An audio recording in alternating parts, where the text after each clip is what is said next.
Hello, these are flipped notes 6-4 of the development unit, and in this one, we're talking about attachments and social and moral development. My Bitmoji is posing as the cool mom because we'll talk about parenting styles and how those affect development. Let's get to it. So, social development really starts pretty much right as soon as you're born. Stranger anxiety kicks in right around 8 months. By then, object permanence is starting to be established. But the main reason is because at that age, infants can't form schemas for familiar faces that don't assimilate. So now they recognize mom, and when they see other women or other men, in dad's case, they don't assimilate them into that same schema. They recognize that they're actually different people. So stranger anxiety is not something that is taught. It's just something that happens because of the way they form schemas. Separation anxiety seems to peak right around 13 months of age, whether or not the children have a stay at home parent or whether or not they go to daycare, that they still have that separation anxiety. So, attachment is just a positive emotional bond that develops between child and a particular individual. But we also look at animals, and in some animals, rather than forming attachments between parent and child, they go through what's called imprinting. Conrad Lorenz, who's in the picture here, studied this phenomenon mainly in geese or in baby geese, goslings, and he found that some animals, especially birds and animals that came out of shells, would form a strong attachment to the first large moving object that they saw. As soon as they came out of the shell, that was mama, even if it wasn't the same species, even if it wasn't necessarily human. In other similar studies, the geese would become attached to a yellow glove that was providing them with food and nourishment. So he showed that there does seem to be this innate part of forming attachments. That was imprinting. Harry Harlow asked the question, what makes the mother so important? Is it because the mother can provide biological nourishment through nursing, or was there more to it? Harlow's experiments are considered some of the more unethical experiments in psych because he took lots of infant rhesus monkeys away from their biological mothers right at birth. It was pretty kind of sad. He did give them alternative mothers. They had two options. There was wire mother, which is over here on the left, that provided milk. So there was a little bottle that was attached to the wire mother, or there was cloth mother that did not have milk, but it was wrapped in the soft terry cloth. He called them surrogate mothers. Surrogate means substitute mothers. So in this time, they spent the majority of their time clinging to the cloth monkey, about 22 hours a day on the cloth monkey. And then they would just go to the wire mother to nurse. And this was surprising to them. They didn't expect the monkeys to care so much for the cloth mother. So this showed that attachment was about comfort, not just the biological nourishment. Some implications of some of Harlow's research. His ideas were transferred to humans. That human attachment grows not just from nursing, but through the responsiveness of the caregivers. Do they respond to the signals from the baby, like crying and smiling? And when the baby reaches for them, do they respond? And they then realize the more the caregiver responds, the more secure the attachment. Previous to this, there wasn't really seen the need for that physical contact that is stressed so much today. Today we talk so much about contact comfort and physical touch and hugs, and that just wasn't done before this experiment. And if you hugged them too much, people thought that was actually harmful, and we now know that it's actually the opposite. Oh, that's good. Um, Harlow identified both secure and insecure attachments in the monkeys that they were much more relaxed when they had a real mother, but especially also when they were around the cloth one. But he found that if they took away the terry cloth mothers, they definitely became anxious. Sometimes they even hurt themselves. Sometimes they became more aggressive. We'll watch some video footage of that in class. Our next experiment was through researcher Mary Ainsworth, and her experiment was called the strange situation. She wanted to test or measure the level of attachment between mother and child by putting them in what she considered a strange situation. So the mother and the child are in an unfamiliar room on their own, and we'll watch a video of this in class. And then a stranger comes in and sits down, and they want to see how does the child react. And then eventually the mother will leave the room, leaving the child in the room with the stranger. And then the mother will come back. And the way the child responds when the mother comes back is what they're most interested in. What they found was that the majority of kids were securely attached. That when the mom and the stranger were in the room, that the kid would still play. They were kind of uneasy, but they would still explore because they felt secure that mom was there and was going to keep them safe. When mom left the room and they were with the stranger, the kids did show distress. They cried, and that was normal. But what they really wanted to see was what happens when the mom comes back. And when mom came back, they were happy. They went to her and they calmed down.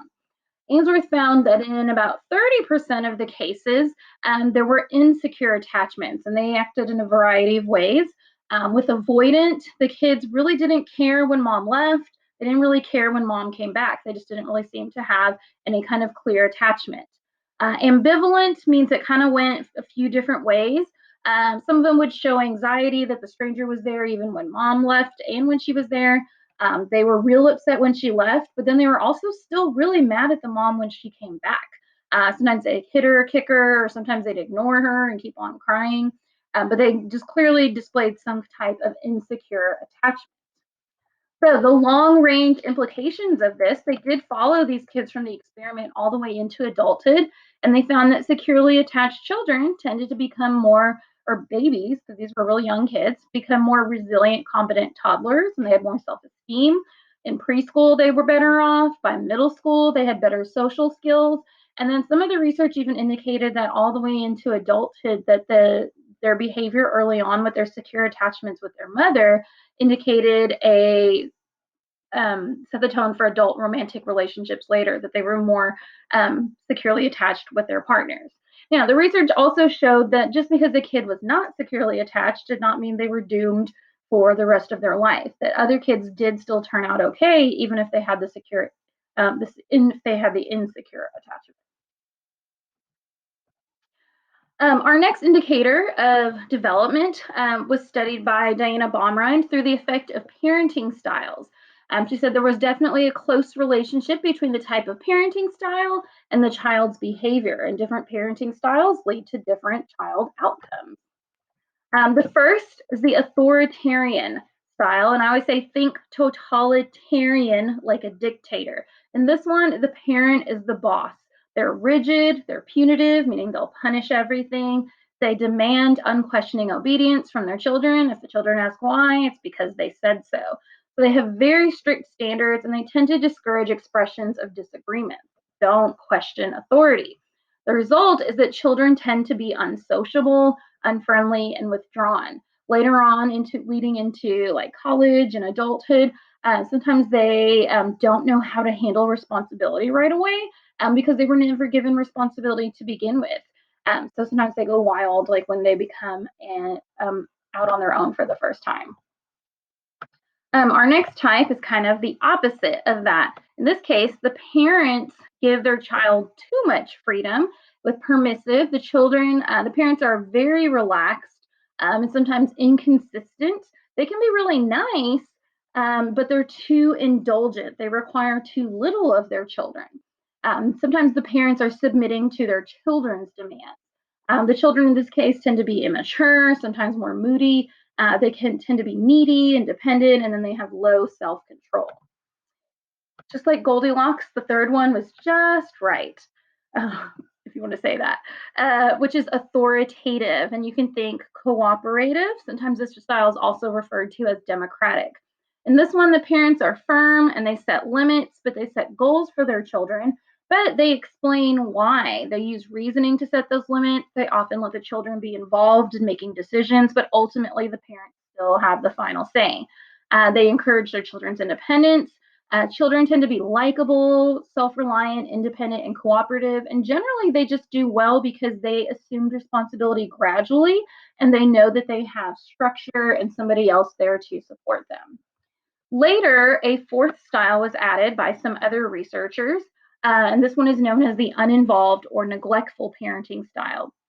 This one, the parents show little interest in their children and they're emotionally detached. Generally, they provide for their needs like food, clothing, and shelter, but they're not there emotionally. In a more extreme version of this, the parents can be actually neglectful as a form of child abuse. And then the children tend to feel unloved and emotionally detached. This next slide should seem a little bit familiar because we've talked about it in the previous unit with language development. Lev Vygotsky's theory of social learning and his zone of proximal development. So Vygotsky said there's this range of what a child can do without help, just what they can do on their own. But just beyond that is what he identifies as that zone of proximal development. Of what they can achieve if they receive assistance and encouragement from family, from friends, teachers, even other children their age. As long as there are things that are age appropriate, it can help build confidence, self esteem, and their desire to learn. Outside their zone of proximal development are things that they're just not developmentally ready to do, whether it's things that are physically too difficult for them to do, or they're just not cognitively developed enough yet to perform those. And trying to push those things can cause them to feel like failure, stress, low self esteem, and then ultimately reduce their desire to learn. Our next theory, or last of this section, is Lawrence Kohlberg's theories on moral development.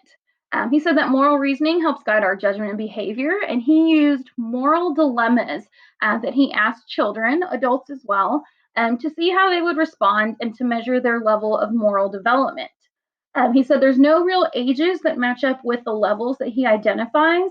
However, he did say that he didn't think people could reach the highest level until they were at least 13 because they were just not cognitively ready. Probably the most famous of the moral dilemmas was known as the Heinz dilemma, and we'll talk about this one in depth in class. But ultimately, Heinz was the guy, and his wife was dying of cancer, and he could not afford the medicine for her. So the dilemma was, should Heinz steal the medicine to save a loved one's life? And how people responded to that indicated what level of development they were at. Ultimately, Kohlberg's theory has 6 stages, but they're divided into 3 stages that have 2 parts. So we mainly just focus on the 3 primary stages, which are pre-conventional, conventional, and post-conventional. At the pre-conventional stage, our morals are based on actions that will get rewards or punishment. So this is generally what very little kids do. That when they make decisions about things, it's based on will they get a reward or are they doing it to avoid a punishment? So very selfish and self-centered. The next level is the conventional stage, where they're interested in pleasing others and doing what's right by society's laws. So that does include law and order, being a good boy or girl, doing what you think is right because others will like you for it. That's the conventional level. And then the third level is the post conventional level. And Kohlberg said a lot of people don't actually reach this level, but you're using higher reasoning to guide your behavior. You're thinking about terms of justice and equality and basic human rights. You live by the golden rule of do unto others what they'll do for you. But also you recognize that sometimes laws may not be just, and that sometimes that there are things you need to do that don't fall within the law. So we'll go through the Heinz dilemma in class. All right, that's it for Flip Notes 6-4.